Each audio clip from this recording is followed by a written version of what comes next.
Hello and welcome back to my channel. I just wanted to thank everybody. Today is actually the 9th. I have tried 2 times to do the 8th garden tour, but today it's going to be the 9th. But there's been some huge changes in the garden. So first of all, I'm just walking through the garden gate and the 3 persimmon have been planted. They look a little shocked, but I will keep up on them. They've been planted in the garden. The garden fence has been moved back. It was here and now it's over there. To protect from the deer, I have to put the yellow part of the fence up still. That's probably not going to happen today. So then here's the cherries. Let's start back on bed 1. Everything's growing really well in this bed. The dandelions, the lemongrass, I've been harvesting. I've had a little bit of the dwarf moringa. It's all right. The little cherry tomato volunteers, they're doing a great job. This is the peppers. And the nice thing about the peppers is the hot peppers are coming in really nice. I haven't had any trouble with the hot peppers at all. I do, however, am having trouble with this one plant. It just does not want to produce. I haven't seen that. Usually somewhere along the line they're late to produce, but this one just doesn't seem to even want to flower.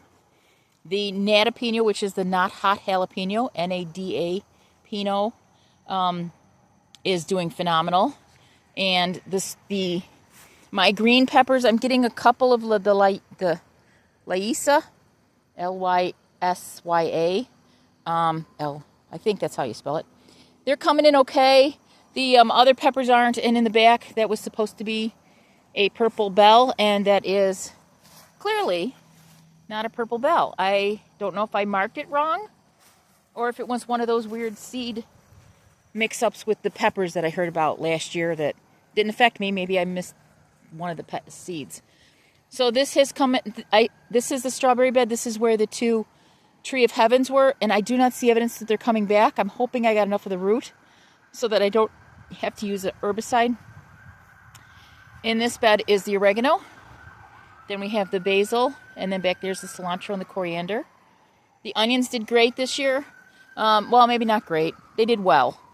I still have a couple in the garden, and there's some drying. But the volunteer tomato, usually the volunteer tomatoes are always a cherry type tomato. This is just a big tomato. And there's one down there I should pick because it's starting to blush. I've been trying to pick them at blush, but the last 3 days I have been very busy. And you will see why in a minute. So this is bed 10. This is my determinate tomatoes. Okay, so here's where we start. Ta-da! There is a new bed here. Sorry, I didn't move the bench over. Usually the bench is over here. So behind that is the marshmallow and the chives. There is a rogue tarp. The tarps were taken off because I had some beds filled. So this is the eggplant. Back there is the lemon balm. Here is leek. And this is the black sesame. Here's the artichoke. The charvel never made it. The sage is doing wonderful. It looks like I've got more than one variety of sage this year. I guess I didn't pay attention. These in here, and in this back 2/3, are all the same. Those are the ones I started from seeds. And this is the one I was afraid I wasn't going to get any. So I had picked it up as a pack from the nursery. So that's the difference here. So again, here's a new bed. Then behind that is the savory, and then the hollyhocks, the volunteer hollyhocks in the hollyhock bed. More hollyhocks in sunflowers. Now, I don't think I posted this last time, but this is carrots. So I had some carrots. There's one right here, this bed here, this line here. For some reason didn't come up. The rest of them did. This one was, the front one's a little sparse too. I've come through and cleaned a little bit of them out. But I had a whole bag, and when I say a bag, I mean a lunch bag like you would take to school. Although I don't think the kids take lunch bags to school. Either way, it doesn't matter. I had it full of old carrot seeds. These carrot seeds were like 8 years old. And I just decided to throw them in there, not realizing that so many would germinate. So I do have to get in there and thin those so that I can have nice carrots. The kale is here. It didn't flower, which I have to look back at my records. I could have swore it flowered by now. So right now it's just kind of doing its thing. I do plan on growing some more kale. That happens to be, I think, red Russian kale, which is a perennial for me. And it usually reseeds. So the rhubarb's still doing well. The caraway, the Russian tarragon. This bed here, there's a lot of grass growing in it.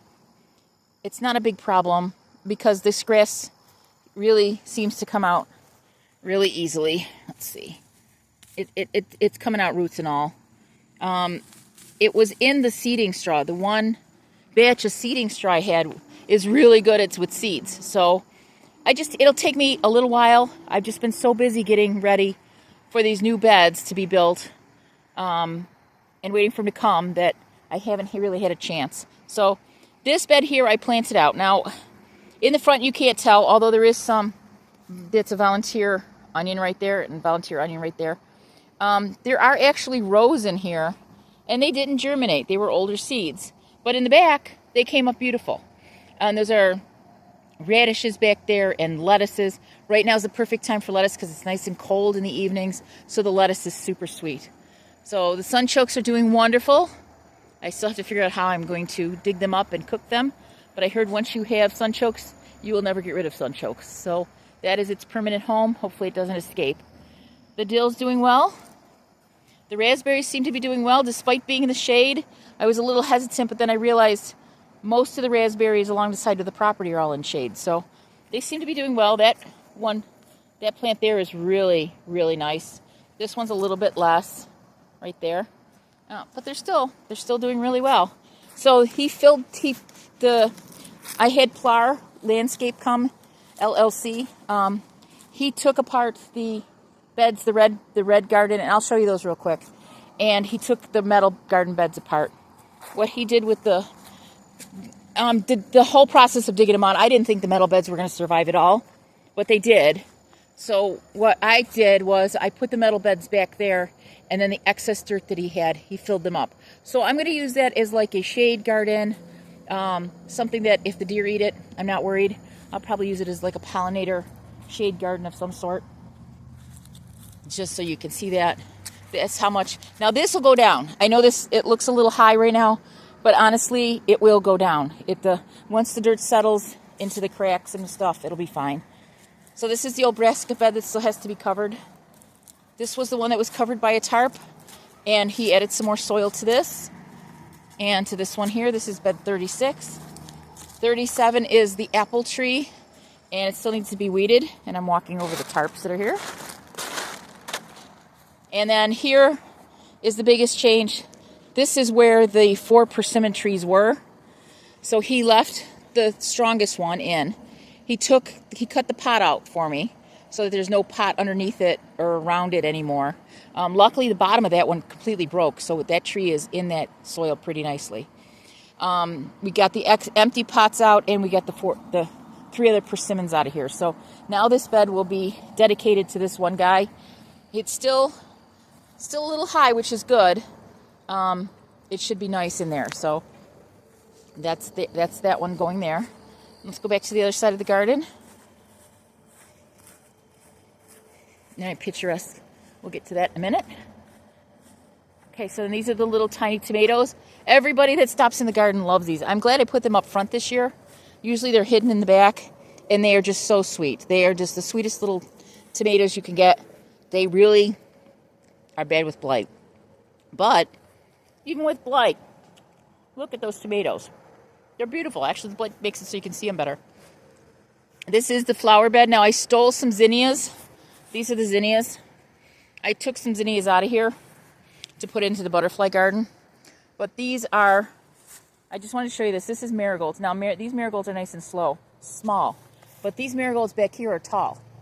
Now, the difference is, that I find, is your smaller marigolds tend to give you flowers faster than the big ones. The big ones seem to take a while. So just something you want to keep in mind if you're looking at marigold varieties. Check to see if they're like a tall variety or a low. But these are also, I mean, these might be zinnias here, but these are also zinnias. So zinnias come in a multitude of colors, and the butterflies love them. So I'm also growing some bachelor buttons and some sunflowers back there. This is Jane's, what we call Jane's garden. And it's just a beautiful teddy bear sunflower there. And then some browns that are starting to fade. But it's just really, really doing well. Now you're looking at the alpaca tomatoes. I haven't picked them in 4 or 5 days, so now they're getting really red. I really need to get out here and get them in and safe before a critter gets them. So red noodle beans are, my daughter's watching them get to longer and longer. She likes them. She likes seeing how long they're going to get. So these are red noodle beans. I think that the taste is comparable to your regular beans. Kind of meaty, if you can call them meaty. But this is just, I'm going to back up here. These are my beans. These are just, that's a picture perfect bean. So those are both a regular green bean and my purple pole beans. I love pole beans to start with, but purple poles have always been one of my favorites. And those are just regular Blue Lake. And I think over here I have some rattlesnake. I have some other beans mixed in, including some, these are low beans, these are bush beans. And they're giving me my yellow beans, and they're loaded. I keep coming out here and picking them and eating them. So, but they keep coming, which is great. So here's the parsley. It's flowered, and it looks like the second planting of the parsley. The best place to plant your second string. So this would be the first stuff that comes up. My succession plant, the best place I like to plant them is underneath the last. So that way you make sure that you keep them in the same bed. The echinacea is starting to fade now. It's not visited by pollinators as much, but there is still some usage there. And then for some reason this year my catnip almost seemed like it got a second flowering. So I did cut it back and put it in the bed, but it just seems to have come back to life. So this is the tomatoes. This is the mixed bed of tomatoes. There's cherry tomatoes. There's some 50-day tomatoes. I think some alpacas stuck in here. It's just kind of a miscellaneous. You can tell it's a determinate brand, determinate bed. But on the end, I think I got some indeterminates. But it was just a mixed bed of tomato varieties. I just kind of do 2 or 3 of each seed and see what holds on. So this is the brassicas. They are doing well. And the cabbage in the back is really doing a great job. So, and I think I have to identify whatever this bug is. I'm not quite sure. There's a bunch of them here. I don't seem to be getting a lot of damage on my cabbage, so I'm not too concerned. Maybe they're lightning bugs. I don't know. I'm not sure. So here's another change. Here's another bed that's been added. The borage was cleaned up. The walking onions are looking fabulous. I've given them extra.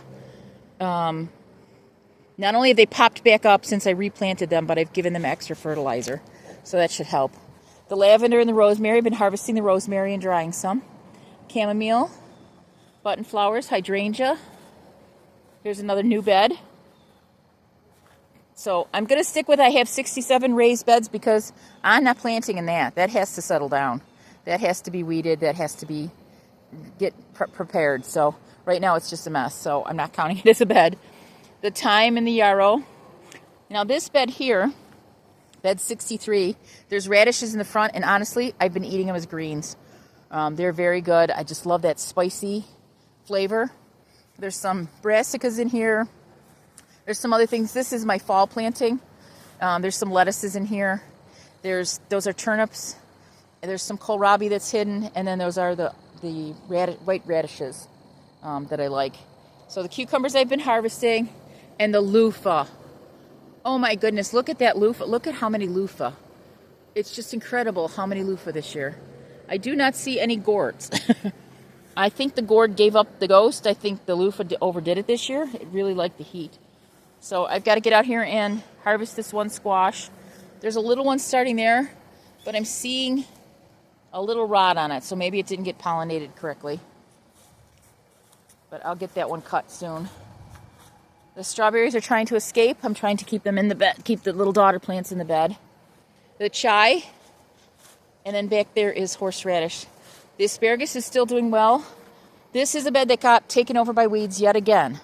There are 2 squash in this bed. The grass came up first, and in like 3 days, all these, it looks like Creeping Charlie is taken over. So I really got to get in here and take care of this bed. So bed number 70 is just empty right now. We're going to be using this for extra milkweed. So, and then today, just a few hours ago, we had a monarch hatch. So we're just letting her get stronger. There are some food groups for her to eat in there. And we will get her out either tomorrow morning or maybe the end of today. It depends. Don't like to release them at the wrong time. I didn't know she was going to release. We actually had a female release yesterday. So really been getting into the monarchs this year. So the blackberries, the black currants. Now look at this. I used to walk past my dirty old compost pile. Now it's the fire pit that has to come out because it's made with shale. It's just a bad design. It's even under a tree. Who puts a fire pit there? But somebody did. So I still like to get these stepping stones out. But these have been added. 2 more beds have been added. And the other thing that Plarr was able to do is they turned my compost for me, which that's just an amazing thing.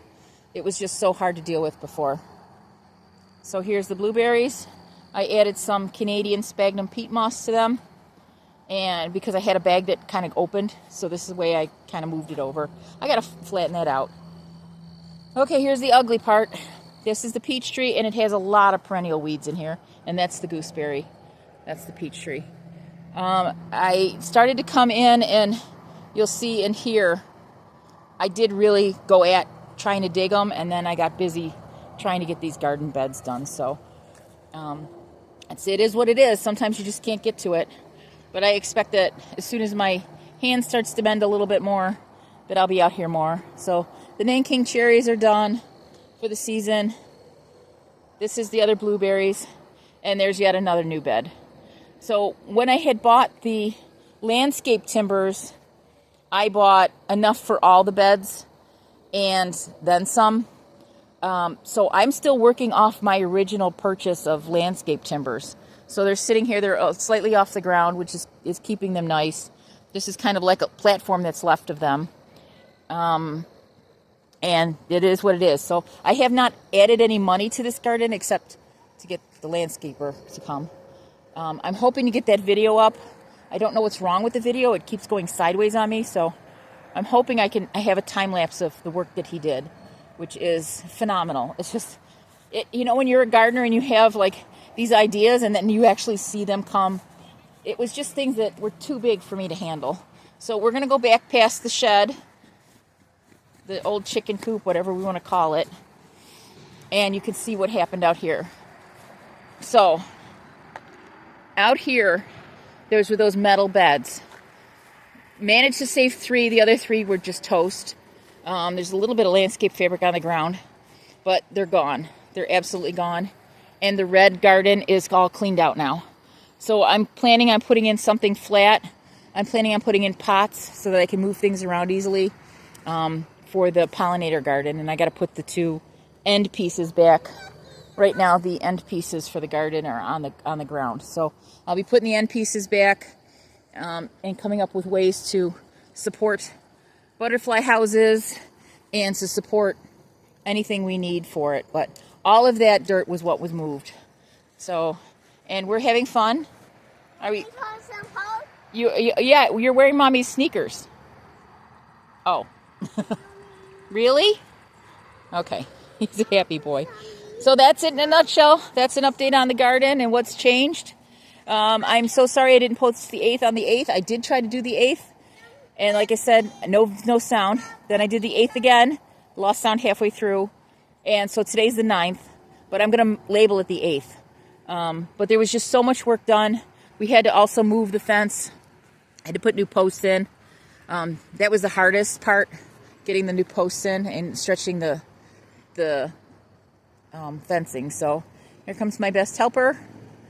And he's about done with my garden now. So happy gardening to everyone. Thank you for watching. And I hope you have a great day. Take care. Bye.